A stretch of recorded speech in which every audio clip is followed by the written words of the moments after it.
Good morning, everybody. I'm Kathianne Lewis, and I am the minister de jour. And Beverly is our musical guest today. Yeah! Beverly has CDs available in the lobby, so you get to have that great voice with you in your car and other places, which, sometimes I just get by with a little music. Really.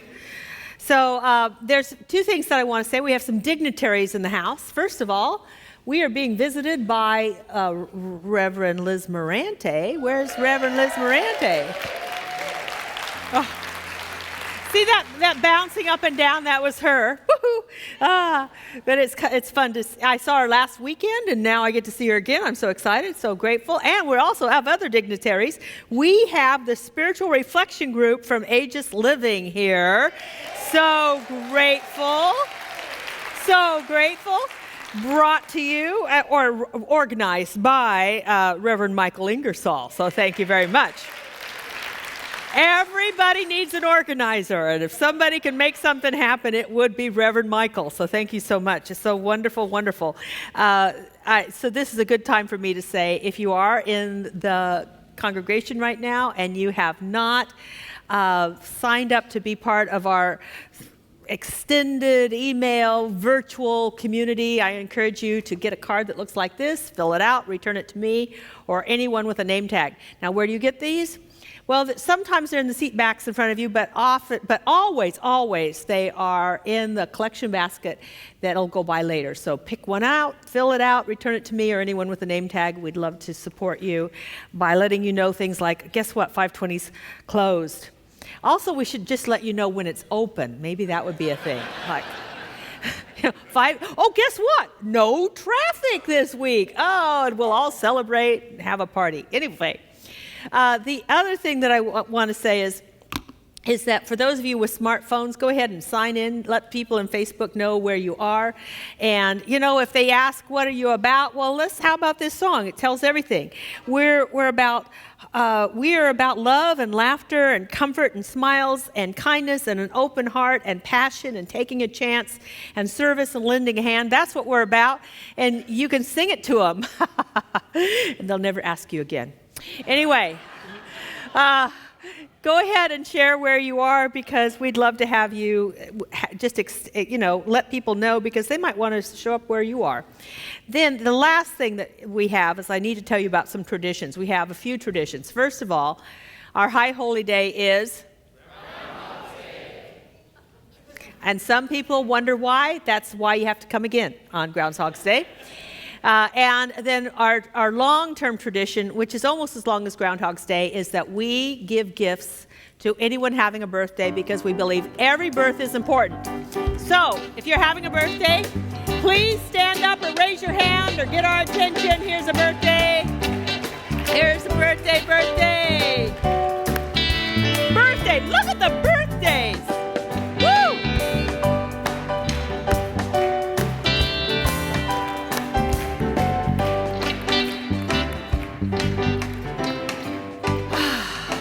Thank you. It's nice to have some traditions. Another one that we're developing, and this was also initiated by Reverend Michael, is that we want you to know the people who want to pray for you. So one of the ways to let you know the people that want to pray for you, and we call them prayer practitioners, and they have trained themselves to know that no matter what you're experiencing, in the midst of it is God. And God realized will produce an effect. We're not saying what it's going to be, but we know that when you realize God, something will shift. So these people have been trained to see that because I know some of you are really good at stories. You're just like amazing. So they have to say, nope, that's not the truth. I'm going to see God here. It's training. It takes training. So those people who are prayer practitioners and ministers, that could be Reverend Liz too, come on up. Yeah, let's get up here. We're going to sing to you so you know who's here to support you. Well, one of the other traditions we have is that when we want to especially acknowledge someone is to praise and raise them. But I want to talk about what that means. To praise means to recognize their goodness. And one of the fastest ways to recognize your own goodness is to praise. So we praise.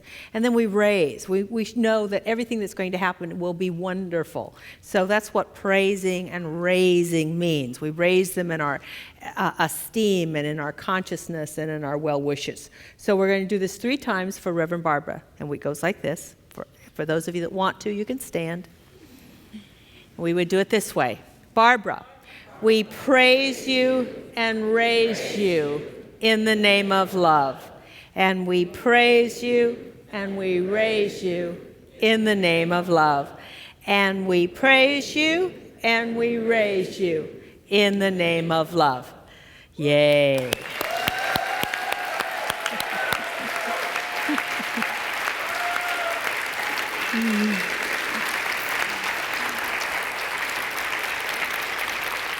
And I invite you to go into the fellowship hall afterwards just to see the beautiful flowers that we've come up with to decorate her home so her outward patio can be a heaven on earth. Let's just take a deep breath.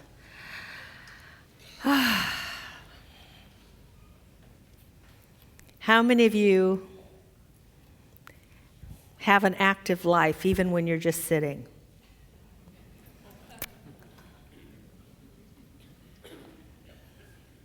Let's just find that place within ourselves that's not so active.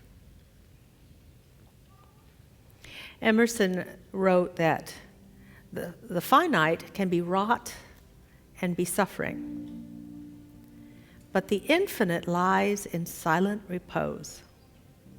And that infinite lies within us. So prayer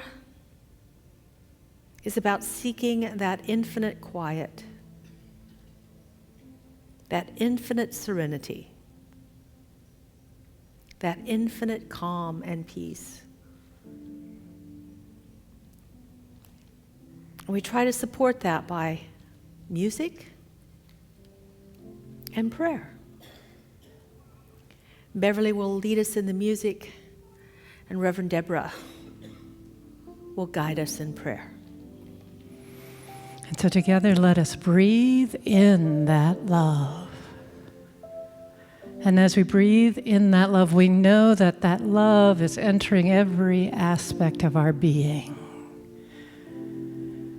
For truly in this place of the infinite, we know how deeply loved we are.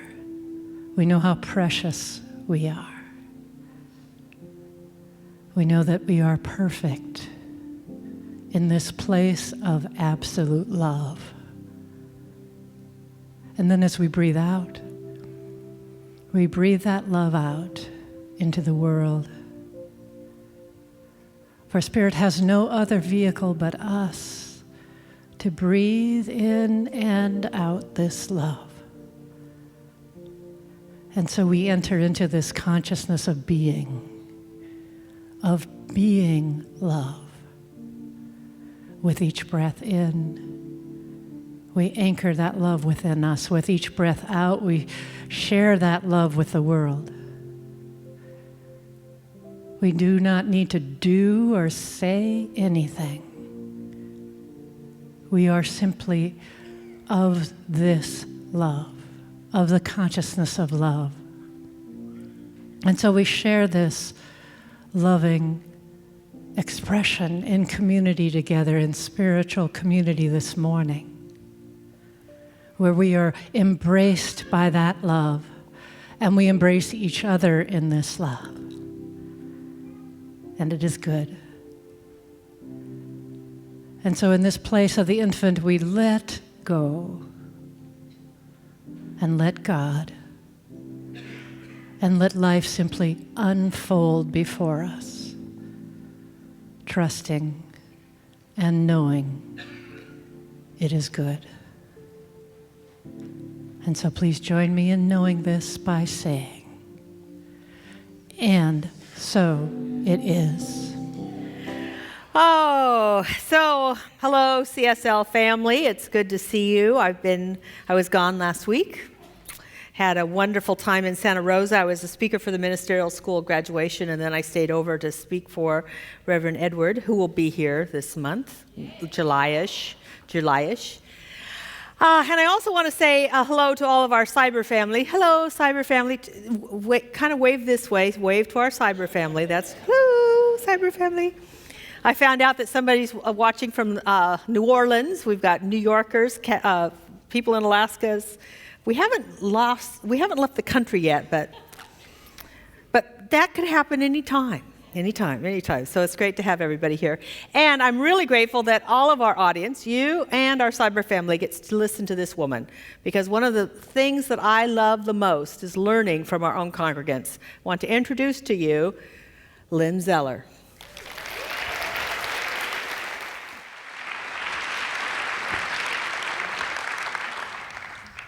Good morning. I recently read an article about people who bounce back better than before from a traumatic life event. There's even a term for this, post-traumatic growth, PTG. And I believe that we can view any life challenge as an opportunity for PTG. Back in the 70s and early 80s, I had embarked on a career in marketing and strategic planning. I was doing great. That is until I met the boss from hell.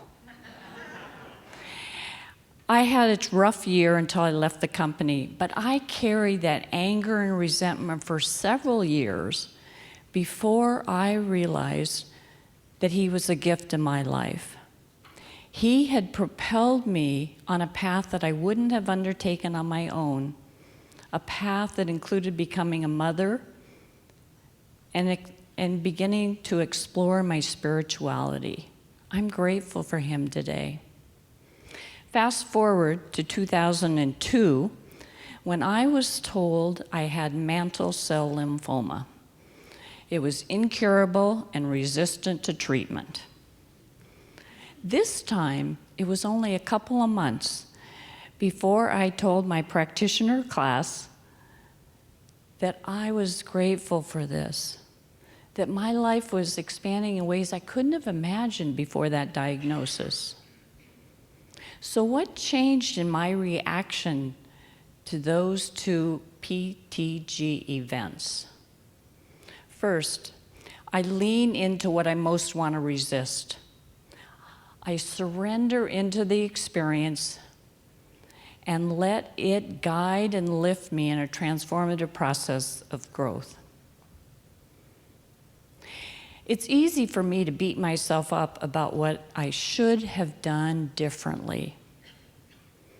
And because I'm a student of new thought, I get to beat myself up about the thoughts and beliefs that cause this condition. I choose to believe instead that everything in my life is supporting me knowing my true identity, my connection to Source, and my wholeness. So then I get to ask the question, what is my soul longing for here? And I become a co-creator of my good. It's easier for me to give than to receive. But I've learned that it's a gift to both myself and the giver to receive with an open heart and to ask for what I truly want. My sanghas and my prayer partners are great examples of being in that flow of giving and receiving. I also choose to seek out uplifting environments, people and situations that support my growth. And I count Center for Spiritual Living high on that list. I also know that my growth is enhanced if I am concerned about more than just myself and my immediate circle of family and friends. If I touch the wider world. I created and teach a class called Revealing Wholeness Through Physical Challenge. Through that class, I keep my heart open as I support others on their healing journey. And finally, gratitude. There's always something to be grateful for. I am grateful to be vitally alive today. Grateful for family and friends, for this community. I've given up the illusion that I can control or avoid all of life's traumas. Instead, with these practices, my growth is supported much more easily and powerfully, and for that I am grateful.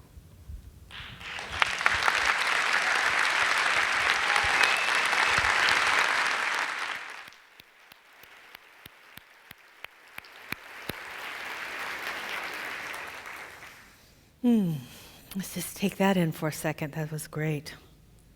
I'm grateful. I'm grateful for teachers like Lynn and other teachers that we have in this community. Teachers not necessarily with the title, but because they're living their life in a fuller way, they're teachers. It's just wonderful to be around them.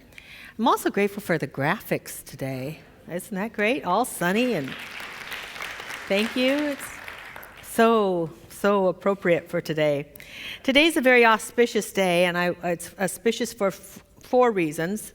The first reason I think it's auspicious is that it's question and answer Sunday, which means you will ask questions and I will say something. Hopefully answer you. And I say this ahead of time because often I will bring up the idea that this could be question and answer, and there's a pause. So I'm giving you time to think ahead. Now here's what I would like you to think about. How can you apply what we teach more fully to your life? So this isn't philosophical questions. It's personal questions. Because we were told by our founder, Ernest Holmes, to personalize principle, to personalize ideas. And they become real when we personalize them, because otherwise it's just theory. You'll only really know what you experience within yourself. So this is an opportunity for you to ask a question that's personal to you. And hopefully by doing that, you'll get an answer that's personal to you. And yet it's probably personal to so many people, because there really just aren't that many questions. We really have so much in common, no matter what our life situation is. The other reason this is an auspicious day is because it's my last Sunday for a while.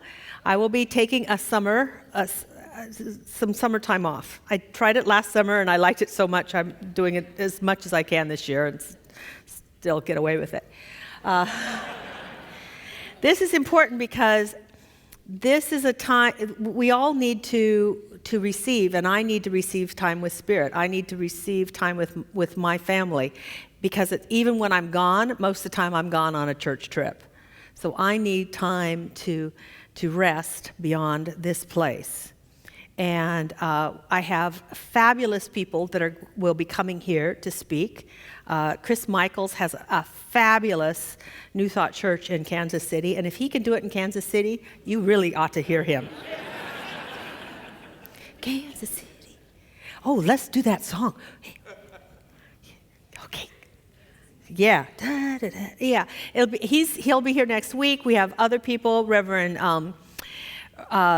Edward Valhune, and who people like and love, and David Bruner, and lots of wonderful ministers that are my friends, and I also know that they will give you an excellent presentation.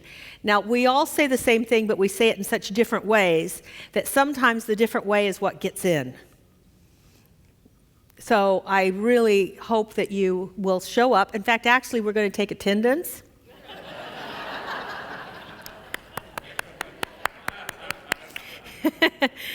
Those people who are laughing, no, we don't do that. But we're going to start it for the summer. And I'm going to take attendance. And so when God calls and says who's been good or naughty or nice, I'm going to read the list of people who attended. Who gets blessed this month? You don't. That's how we do it. God calls. I give names. It's a good try. Anyway. The next one is that today's an auspicious day because this is not Barbara's last day, but it's the Love on Barbara Day. So we get to love on Barbara after this service is over. And the fourth reason this is auspicious is because it's the day after the summer solstice. Now, if I'd had my way, we would have had church yesterday, but it would have been too hard to wrangle. And people are such people of habit that you may not have shown up. So I'm going to go the day after the summer solstice. And the summer solstice is important. Why do I think it's important? Because Judge Thomas Troward said that nature is the face of God. And I want to say it this way: the visible reflects the invisible. And the visible says that things come and go. The visible says that things fill up and then they dissipate. The visible says that there's cycles. And ancient people, everywhere I've ever traveled, they were really into the summer and the winter solstice. There is not a country that I've been to that they weren't into it. They spent years creating huge monuments so that they could measure the exact moment. I just got back from Peru, and they had temples laid out so that they would face a certain way when the sun would come over a certain peak. I mean, that's crazy making. We won't be doing that right away. But maybe they knew something. Maybe they needed to be reminded of what that could mean to the psyche. We're not people aren't called to something for thousands and thousands and thousands of years across thousands and thousands and thousands of miles if it doesn't speak to the psyche. We would have given it up. And we don't, and people are still into it. Why? Even in Ecuador, where there's hardly any change at all. Minute change. Oh, look, the sun came up here, the sun came up there. Whoop-de-doo. And they're still measuring it. Why? Because the soul wants to be reminded that things change. I talked to my friend, Reverend Pagan Carol Hunley, and those of you that know Carol Hunley, you know why I called her that. Reverend Pagan and Carol Hunley. And I said, so what would you do on the summer solstice? And she said, well, I think it's a reminder that even in the light, there's dark. Well, I can go beyond that, I said to myself, without humility. See, I go back to what winter solstice means to me. And in winter, I'm reminded that no matter how dark it gets, there's still light. And that something can be born in us even in the darkest places of our life. So if that's true about the winter solstice, it's also true of the summer solstice. No matter how light it is, no matter how our life is good, and no matter how things are blooming and blossoming, it's still time to have an end to something. And all things will cycle out. So why not in the summer solstice pick that which you want to end? Consciously begin the ending process. Consciously begin the process of letting go of something that really doesn't serve you anymore. So yesterday, my husband was busy and I wanted a big bonfire and he was busy. So I still went out on our property and burned pieces of paper of all the things that I'm really willing to be done with. All those things in my soul that I'm tired of dealing with. And I burned them up. So at the end of this service, I'll take prayer requests for the things that it's time for us as a community to be letting go of. What do we want to be done with? And let those things start today becoming less and less and less bright in our life and taking less and less and less of our attention until they're gone. Maybe that's what the ancients were doing. Okay, now, let it go. I don't know. We actually don't know why they were into it. Just we know that they were into it. So that's leading up to the end, but in the middle, it's questions and answers. So our mic runners are Jerry Berry, also known as Hudson sometimes, and Don Beatty. And they are willing to give you a microphone if you wave your hand wildly so that we can get you a microphone so you can ask a question. And there's a question. I love second service. Yes. I'm looking at improving my daily spiritual practice routine. Oh. And I want to get some ideas in terms of what you do in your daily spiritual practice to see if I might be able to incorporate that. Oh, well, I always call my minister and say, what can I do for you? No, I don't. What can I do for you? We're all different, and you're going to find your niche. That's why I love the spiritual practice class, but it doesn't need to take that. You could just find out what's good for you. Reverend Edward's really into meditation. I am personally into forgiveness. And by forgiveness, I mean I'm always offering up those things in my soul I want to outgrow or give up. So that I'm saying, Father, Mother, God within, because I'm personalizing principle, which is universal. Father, Mother, God within, I am giving up my criticism. Fill me with love instead. I'm giving up my pettiness. Fill me with gratitude instead. Does that make sense? So that's my personal thing, and what's so great is I can do it anywhere, all the time. So I spend some time in meditation and just feeling the silence, and it's like a luxury. To me, it's like New York cheesecake. It's really rich, but sometimes I don't have time for it, but I always can be recognizing the divine in my mind, whether when I'm driving, when I'm waiting in line, when I'm getting ready to write an email, or before I make a phone call. So I try to remember this thing that we teach, that there is only one, and that one's great impulsion, not always delivery, but impulsion is goodness. Now, delivery gets all clogged up because of people like me, but its impulsion is goodness, and I want to remember that it wants to do good things through me and for me. And anything that gets in my way, I want to offer that up so more good can move through me and for me. That's my particular spiritual practice, and thank you for asking. Thank you. Yay. Who else has a question? Oh, Jerry, you're great. You see things. This is wonderful. So in a time of change, I'm working on moving from being more of a pleaser to getting to know myself and strengthening that relationship. But I'm wondering how people deal with guilt that comes with that. So I love it. We start taking care of ourselves and we feel guilty. Isn't that marvelous? Do you know there is not a holy book on the planet that says thou shalt care for yourself but suffer the repercussions of guilt? Really, where did that come from? We really have to look at that, don't we? Like, where did I get the idea I can't take care of myself? Even the great law that Jesus gave which is love the Lord thy God with all thy heart, with all thy mind, and with all thy being. And the second law is like unto that you love your neighbor as yourself. If you can't really love yourself, you can never really love anybody else. It's just all we do. If we don't love ourselves, what we do is we perform so that they will love us, so that hopefully that will validate us because we haven't validated ourselves. And it's a vicious circle that will wear us out. And just get,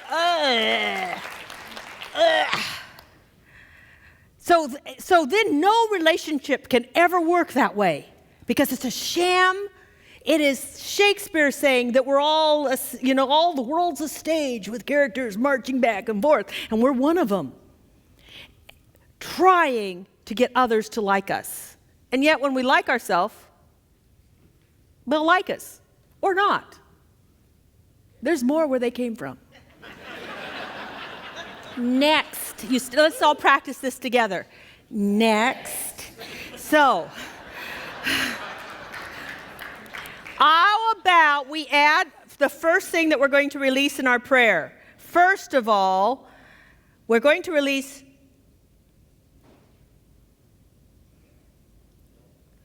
I want to get to before guilt. Oh, we're going deep. Okay, we'll just release shame and guilt. And we'll get there. Back to the questioner. When you are looking at loving yourself more, underneath that, you don't love yourself for a reason. Is the reason you're not good enough or you're unworthy of it? Unworthy. Okay, so how many of you would like to release some unworthiness?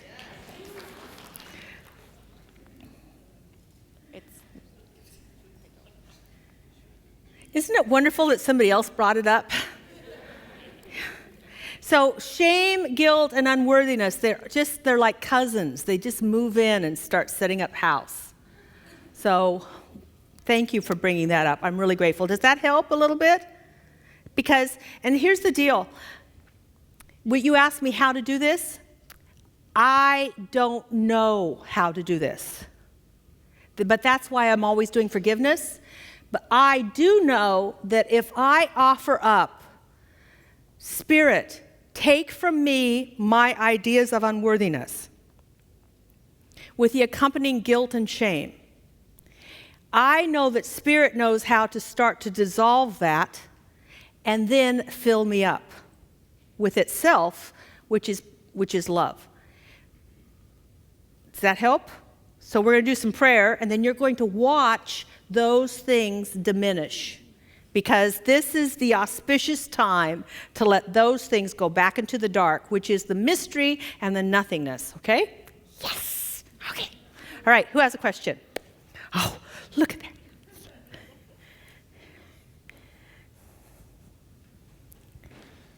So life is good and full of opportunities, and in business, and there's work that's coming around, yet there's this haunting scarcity that sabotages at left and right. Like, things are good, the next day they go sideways. And the question is how to truly dig into that scarcity to go, I'm done with you, and I'm receiving these opportunities, this goodness that's coming. That's the stuck part. That's where I want an answer. Wonderful. First of all, how many of you are stuck in scarcity? You can raise your hand. It's okay. It's like, this is a religious science church. Is it okay? Is it okay?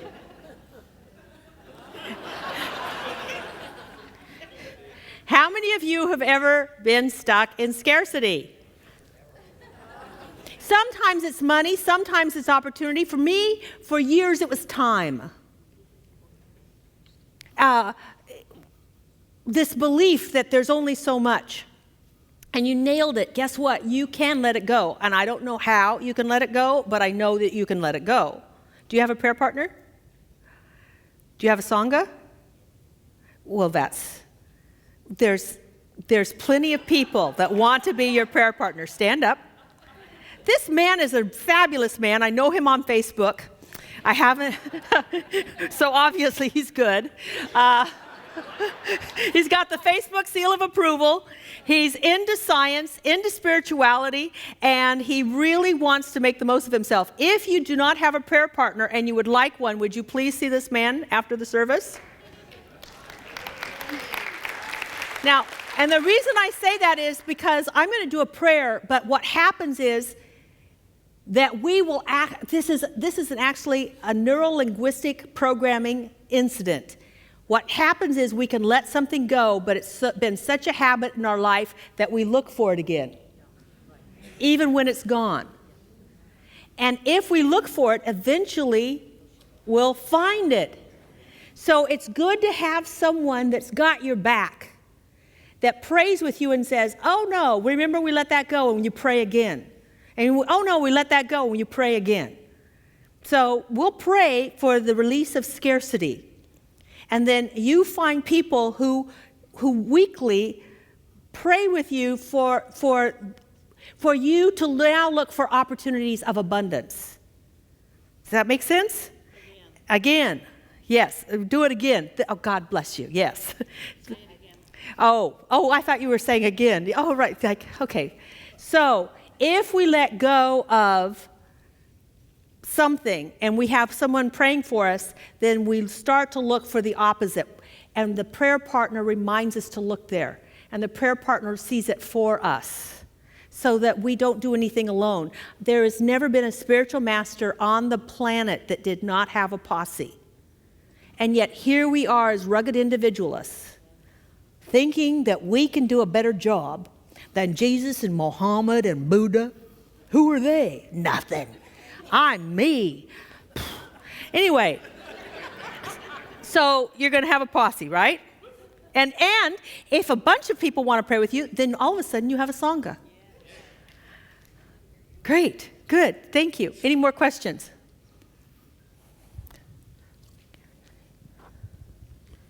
Thank you. I'm here. It's Wendell. There seems to be so much reporting of absolute evil in this world. What can I do as an individual to relieve that? What can I personally do? There's just one of me. I know. Take a deep breath, Wendell. Take a deep breath. Take a deep breath. Well, I'll breathe with you. I couldn't give you an answer, and if I did, it would only be what I'm supposed to be doing. If I gave you an answer, it would only be what I am supposed to be doing. All those people that tell us what to do, they should do it. But Wendell, this is what I know. I know your heart is filled with love, and you are filled with intelligence. And if you ask not me and not your friend and not a bunch of people around you, if you ask, what am I to do, you will be given something to do. And it will probably be something that you can do and that you can do well without shifting a whole lot of who you are. Because we are only given assignments that would be really right for us. So don't ask me. Ask you. Ask the depth of you. And Wendell, you know God, and you've longed for it, and you have such a poetic energy that most likely you will find a story unfolding that will shift you and the people around you. But you can't ask anyone else. Sorry. But there are plenty of churches that will tell you what to do. But you don't like them. So, and that's why you're here. I asked the question was that I need some ideas of directions that I can go. And many of them that I've heard in the past are things I don't want to have anything to do with. That's why you can't ask anyone but you. You just answered your own question. Thank you. You're welcome.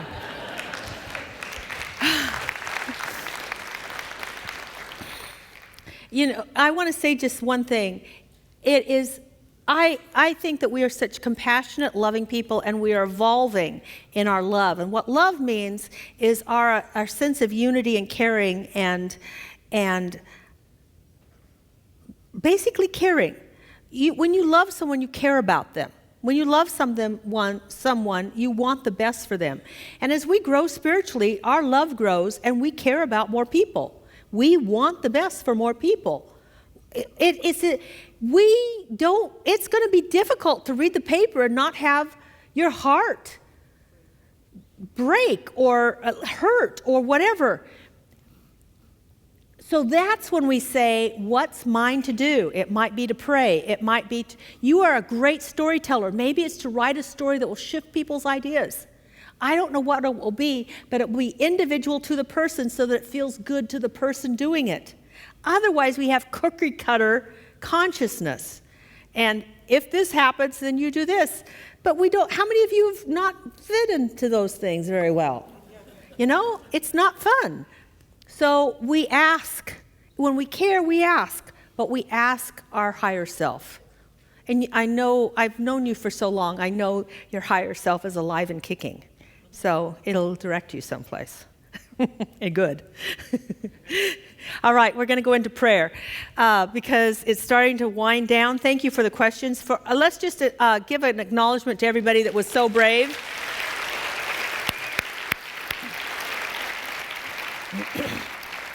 So we're going to release shame and guilt, unworthiness, scarcity. What else can we release? Meaning that we want it to dissipate. Fear. Okay, fear of. Because, see, fear is a reaction. It tells you you're thinking something. See? Fear of success. Just a second. Isn't it interesting that I would have gone to like fear of trains or something? Fear of success, helplessness. We've got unworthiness and what? Failure. Oh boy, I love second service. You have ideas, you got stuff going on. Okay, so I think we've got enough. And what? Fear of what? Oh, fear of love. I want to say what fear of love is. It's the belief in isolation. We've isolated, and it's, if we go back to the Beyond Limits class, we've isolated and it's become comfortable. So we know that to move into love, we have to give up our isolation, which has become comfortable. And anytime we move out of what's comfortable or normal, it's not comfortable like it's pleasant, but it's normal, then what goes off in our psyche is, ooh, red alert, red alert, red alert. I don't know this territory. What are we going to do? Oh my gosh. So can we go just a tiny bit over because it's second service? This is what I've learned with horses. You teach them to trust you so that when they see something that's out of the ordinary, like, ooh, red truck, never seen a red truck. Really? It's a truck. But it's red. That they trust you so much, they go, oh, red truck. Now, this is it. We need to love and trust God so much that we move out of our comfort zone and we still go, oh, this is what it's like to not have my defenses up. Oh, this is what it's like to not feel scarcity. Oh, this is what it's like to feel worthy of good things. Oh, this is what it's like to be directed by God in such a way that I am contributing to peace on earth. Oh. Let's take a deep breath.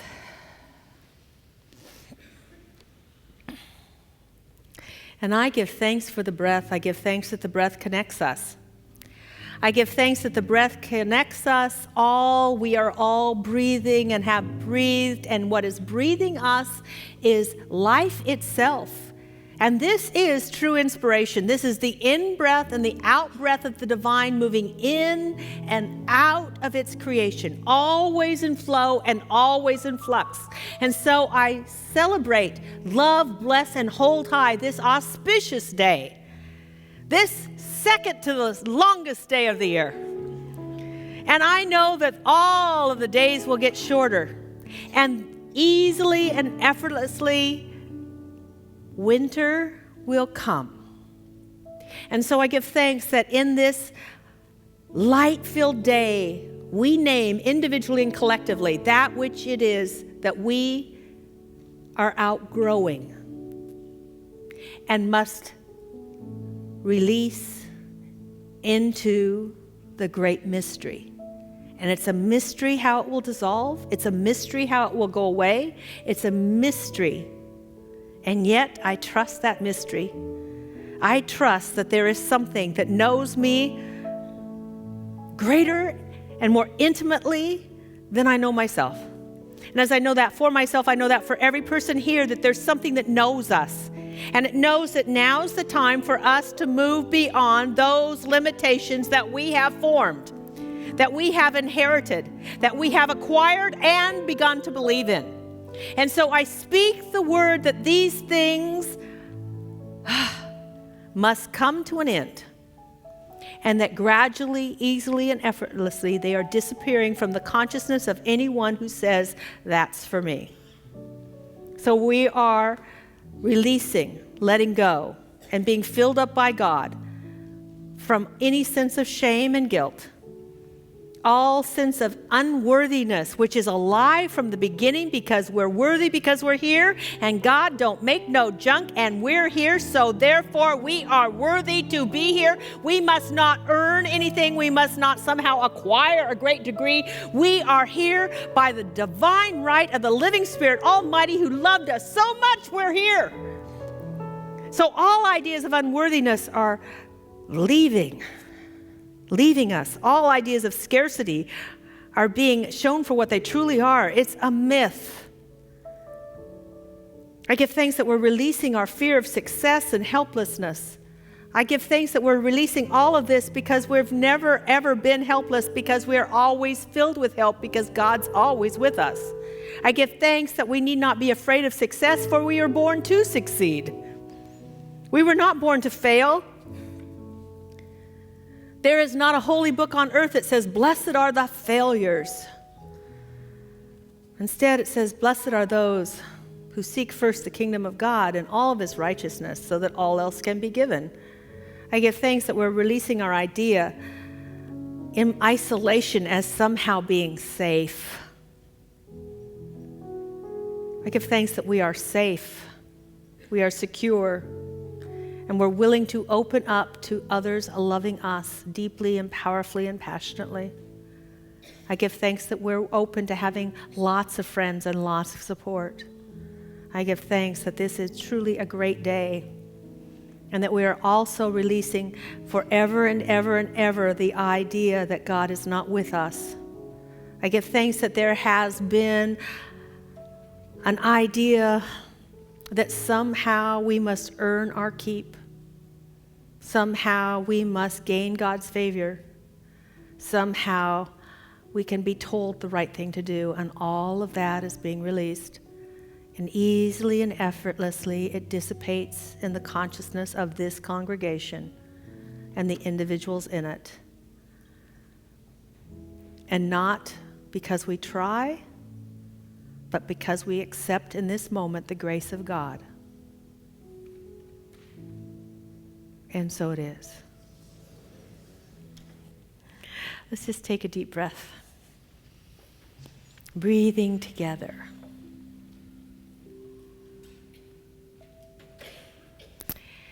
And find that place within yourself that is still and serene.